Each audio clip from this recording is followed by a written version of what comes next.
יאירצ'וק עצר יקר שלי.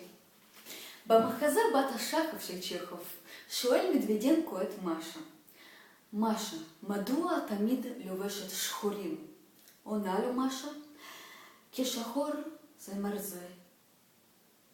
בדיחה. נו, אתה הרי מכיר את המחזה הזה בעל פה כמעט טוב כמוני, ואתה יודע טוב מאוד מה היא עונה לו. היא עונה לו, כי אני באבל על חיי. לא שחס וחלילה אני אומרת שאתה צריך להיות באבל על חייך או על חיינו. להפך, אתה תמיד יודע ששחור נראה טוב בטלוויזיה, ולמרות שעכשיו אתה עובר תקופה קשה עם הקיצוצים וביקורת ודברים לא טובים, אתה עדיין ממשיך להיות חתיך. כן, אתה גבר יפה. ואני רוצה להגיד לך משהו על בני אדם.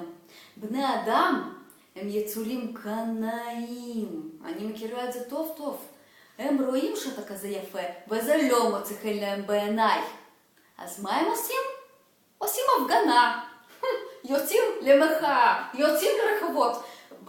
יותר טוב ילכו לאיזה חנות לקנות בגדים נורמליים. ילכו למספריות, твою мать. נו, באים בתיאטרון עם ג'ינס וכפכפים, זה יפה?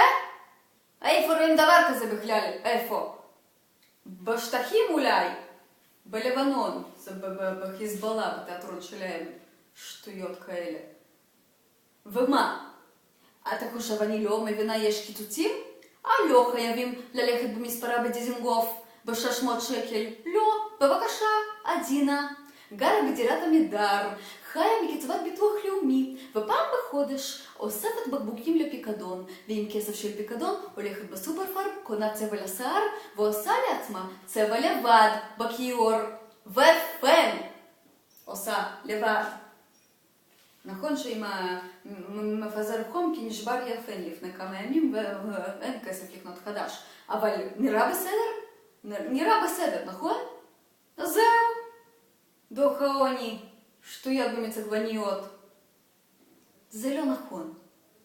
ולכן אני מאחלת באמת מכל הלב שתמיד אותם מוחאים, מפגינים, לא יודעת מה, שיהיו או עניים כמוני, או עשירים כמו יאיר, אבל לא באמצע.